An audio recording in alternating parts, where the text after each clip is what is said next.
म्हणजे एक पाय वर गेला आणि त्याचा एकच ठोका पडला तर याचा अर्थ नाही, 2 ठोके पडले तर हो. या पद्धतीनं ते प्लँचेटची प्रश्नोत्तरं झाली, त्याचं सगळंच्या सगळं शूटिंग झालं आणि मग ते छापण्यात आलं.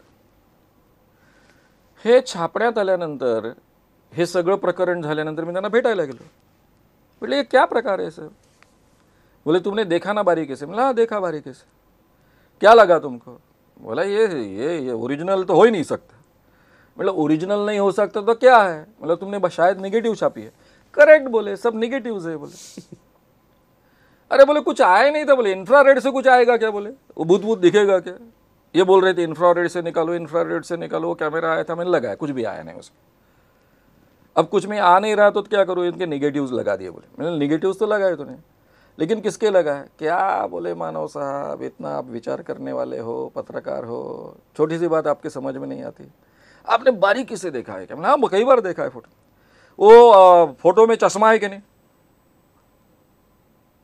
म्हटलं, हा, माझ्या लक्षातच नव्हतं आलं की त्याला चष्मा आहे. निगेटिव्हमध्ये तो कारखान दिसत नाही, पण आपल्याला सवय असल्यामुळं, पत्रकार या नात्याने निगेटिव्हच आपण प्रेसला देत असल्यामुळं खरं म्हणजे लक्षात यायला पाहिजे होतं की हा चष्मा आहे डोळ्याला.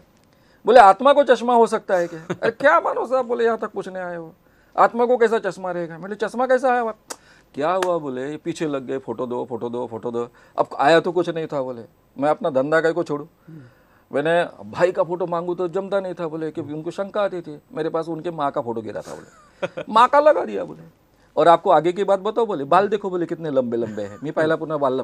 म्हणजे जगातलं पहिलं परामानसशास्त्रातलं यशस्वी संशोधन म्हणून जो एक हेडिंगवरच छापलेलं होतं, कव्हर स्टोरी म्हणून, तिथपासनं ही गाजलेली कव्हर स्टोरी इतकी खोटी होती की त्याने प्रत्यक्षामध्ये भूताचा आत्मा, म्हणजे भूतांच्या भावाचा आत्मा, त्याच्याऐवजी आईचाच फोटो टाकून दिला होता, त्यांच्या लांब केस असणारा आणि चष्मा असणारा. आणि ते भारतातलं परामानसशास्त्रातलं पहिलं यशस्वी संशोधन. आणि हे काय केलं होतं? प्लँचेटने, स्टोच्या प्लँचेट. असे 3 पद्धतीचे हे प्लँचेट आहे. मी मुद्दाम अत्यंत गाजलेली प्रकरणं म्हणून सांगितलं की प्लँचेट कशा पद्धतीनं केलं जातं. मुळामध्ये प्लँचेट होऊ का शकतं? म्हणजे यामध्ये माणसाची फसगत होऊ शकते. समजा एखाद्या तरुण मुलाची, तरुण मुलगा आहे, मुलगी आहे, वय कमी आहे, हायली सजेस्टेबल असतात ही मुलं मुली, बोट ठेवतात, त्यांच्या मनातनं तीव्र इच्छा असते आणि या तीव्र इच्छेपोटी आपणच स्वतः बोट ढकलतो आणि आपणच मानतो की आपण नाही ढकललं. याला सबकॉन्शियसवर ॲक्ट होणं असं म्हणतात. म्हणजे सबकॉन्शियस लेवलला ज्या आपल्या हातून कृती घडतात त्या आपल्याला वाटतं आपण केल्या नाहीत, पण आपल्या हातून त्या घडतात, कारण आपल्या मनामध्ये त्या पद्धतीचा विचार असतो. हे सगळं मी संमोहनामध्ये करून दाखवत असतो आणि संमोहनामध्येच हा आपल्याला अनुभव येतो की आपण करत नाही आहे, पण केवळ आपल्या मनाला आपण सांगितल्यानंतर ते आपोआप घडतं. हे प्रत्यक्ष आपल्याला अनुभवता येतं, मॅक्झिमम माणसांना हे अनुभवता येतं. पण हे प्लँचेटमध्ये काही लोकांबाबत घडू शकतं. पण जे नेहमी प्लँचेट करतात आणि इतरांना इन्व्हॉल्व करून प्लँचेट करत असतात आणि काही सांगत असतात, म्हणजे थोडक्यामध्ये प्लँचेटचा हाऊस म्हणून का असेना किंवा व्यवसाय म्हणून का असेना नेहमी वापर करतात, ते मात्र माणसं ॲक्टिव्हली स्वतः ढकलत असतात.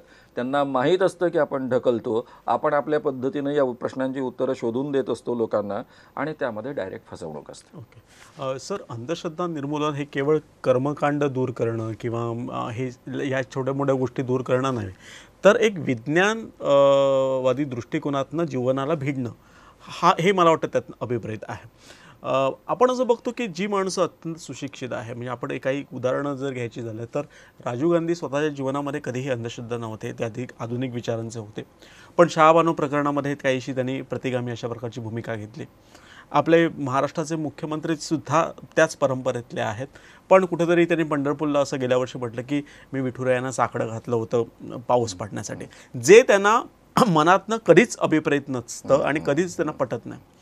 दुसरं आपण एक बघितलं की अगदी देव नाही, धर्म नाही असं म्हणणारी जी तत्त्वज्ञानं देशामध्ये, जगामध्ये तयार झाली, मग ते कम्युनिस्टांचं असेल, देव नाही म्हणणारं, ते म्हणणारेच जे मावळ होते ते त्यांच्यासाठी देव झाले, त्यांचे पुतळे उभारण्यात आले.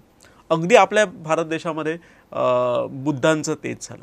त्यामुळे हा मुळात चकवा काय आहे की एका बाजूला आपण जिथं चिकित्सा करतो, पण एक वळण असं येतं की त्याचंच परत दैवतीकरण होत जातं. त्यामुळे हा चकवा काय?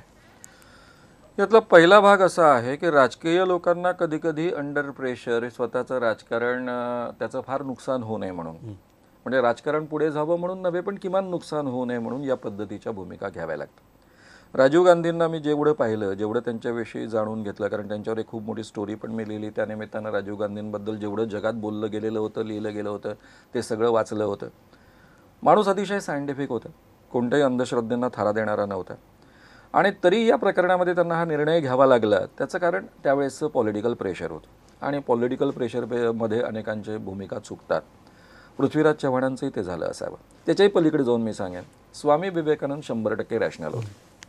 त्यांना देवाविषयी कोणी प्रश्न विचारला ते म्हणायचे, देव तुमची मदतही करत नाही, देव काही तुमची मदत करत नाही. थोडक्यात देव तुमची मदतही करत नाही, नुकसानही करत नाही. गाडगे महाराजांचं उदाहरण आहे. गाडगे महाराज अत्यंत रॅशनल होते, पण देवकीनंदन गोपाला करत करत ते कीर्तन करायचे. महात्मा गांधींचं उदाहरण आहे. आता या सगळ्या लोकांना लोकांसोबत जोडून घेण्याकरता, लोकांसोबत राहण्याकरता काही गोष्टी एक्सेप्ट करून ती पुढे जात असतात. त्यामुळे मी 2 गोष्टींमध्ये फरक करतो की अंडर पॉलिटिकल प्रेशर्स काही गोष्टी लोक बोलतात, करतात, त्या आपण थोड्याशा समजून घेतल्या पाहिजे. त्याने समाजाचं फार मोठं नुकसान होत असेल तर त्यावर टीका करण्याचा आपल्याला पूर्ण अधिकार आहे, त्याबद्दल बोलण्याचा अधिकार आहे. पण जी समाजसेवक माणसं आहेत, लोकनेते आहेत, मग स्वामी विवेकानंद असतील, गाडगे महाराज असतील, इव्हन सावरकर असतील, अशी अनेक माणसं आहेत की जी माणसं लोकांना स्वतःसोबत जोडून घेण्याकरता काही भूमिका घेतात, की आम्ही लोकांपैकी एक आहोत हे दाखवण्याचा त्यांचा तो भाग असतो. तो आपण समजून घेतला पाहिजे. दुसरा महत्त्वाचा भाग असा आहे की देव निर्माण झाला माणसाच्या जीवनामध्ये. म्हणजे जगामध्ये हा डाऊट असू शकेल, पण माणसाने देवाची निर्मिती केली हे तर आपल्याला उत्तम पद्धतीनं अभ्यासातनं कळतं, अँथ्रोपॉलॉजीच्या अभ्यासामधनं कळतं, सोशॉलॉजीच्या अभ्यासामधनं कळतं आणि अतिशय सायंटिफिक पद्धतीच्या अभ्यासामधनं आपल्याला कळतं. ही केवळ अंधश्रद्धा नाही आहे.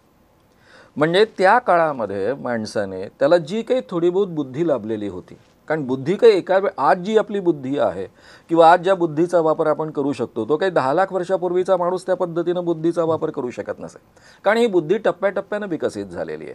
ही काही आयती एकदम निसर्गातनं आपल्याला लाभलेली नाही आहे. माणसामध्ये बोलण्याचं म्हणजे आवाज काढण्याचं जे कौशल्य होतं, आणि माणूस दुबळा प्राणी होता, सगळी माणसं एकत्र जगत असत. या एकत्र जगण्याच्या प्रक्रियेतनं, कारण ती त्यांची अपरिहार्यता होती, कारण ते एकत्र राहिले नसते तर जिवंतच राहिले नसते, या अपरिहार्यतेमधनं त्यांना कम्युनिकेशन उत्तम पद्धतीनं साधण्याची क्रिया आत्मसात करावी लागली. मग आवाज करण्याचं जे कौशल्य आहे त्याचा उपयोग त्यांनी भाषा निर्मिती करता केला. आणि मग भाषा, माणूस विचार करणारा असल्यामुळे त्याला भाषा निर्माण करता आली.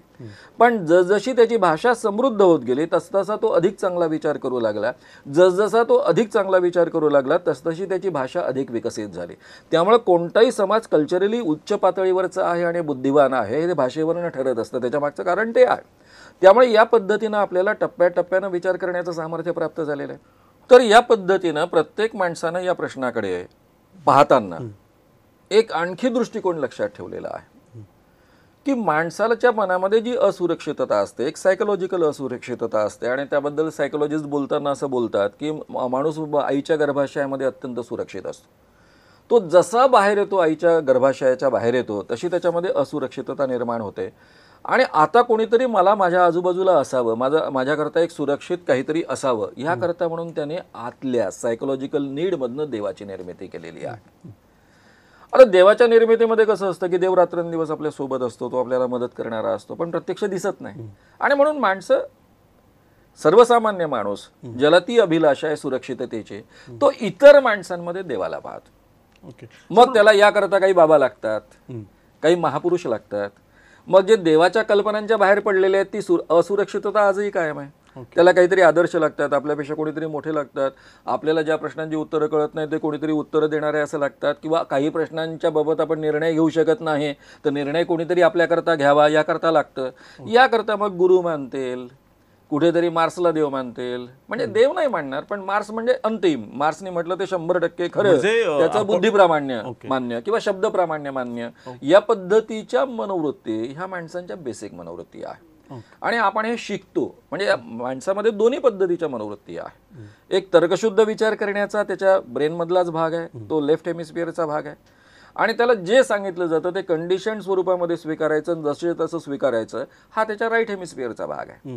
त्यामुळे काही माणसं या पद्धतीनं इतरांनी सांगितलेल्या गोष्टी जशाच्या तशा स्वीकारण्यावर जास्त भर देतात, आणि काही माणसं मात्र प्रत्येक प्रश्नाचं उत्तर तर्कशुद्ध पद्धतीनं शोधण्याचा प्रयत्न करतात, आणि ह्या संस्कारावर खूप काही गोष्टी डिपेंड असतात. अनेक वेळेला ह्या दोन्ही प्रवृत्ती एका माणसामध्ये असू नाही, शकतात. एक प्रत्येकच माणसामध्ये असतं ओके. आणि त्यामुळे प्रत्येक माणसाची तर्कशुद्ध बुद्धी जागृत होऊ शकते आणि प्रत्येक माणूस रॅशनल बनवू शकतो. त्यामुळेच हे पॉसिबल आहे. ओके. त्या पण काय होतं की तुमच्या माझ्या संपूर्ण लहानपणापासूनच्या संस्कारामध्ये, एज्युकेशनमध्ये आपल्याला आपल्या प्रश्नांची उत्तरं तर्कशुद्ध पद्धतीनं शोधण्याची प्रक्रिया विकसित केलेली नसते, झालेली नसते, कारण वैज्ञानिक दृष्टिकोन आपल्यामध्ये रुजवलेला नसतो. उलट अमुक म्हणतो म्हणून ऐक, गुरु म्हणतो म्हणून ऐक, आई वडील म्हणतात म्हणून ऐक, या पद्धतीनं कंडिशनिंगचं स्वरूप मात्र वाढवलेलं असतं. आणि त्यामुळे तुमच्या माझ्यासारखे सर्वसामान्य माणसं जनरली ही कंडिशन स्वरूपामध्ये प्रश्नांची उत्तर कोणीतरी दिलेली आयती उचलतात.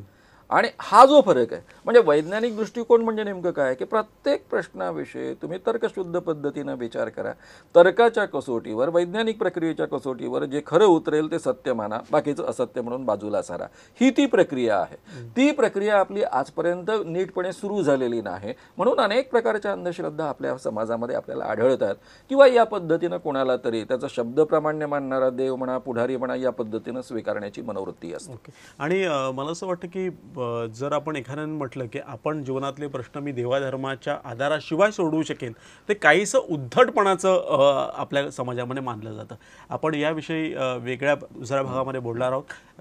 आपण पुढच्या भागामध्ये याच विषयी हा जो आहे तो आपण त्याचा विस्तार करणार आहोत. आपल्यासोबत होते श्याम मानव, अंधश्रद्धा निर्मूलन समितीचे अध्यक्ष.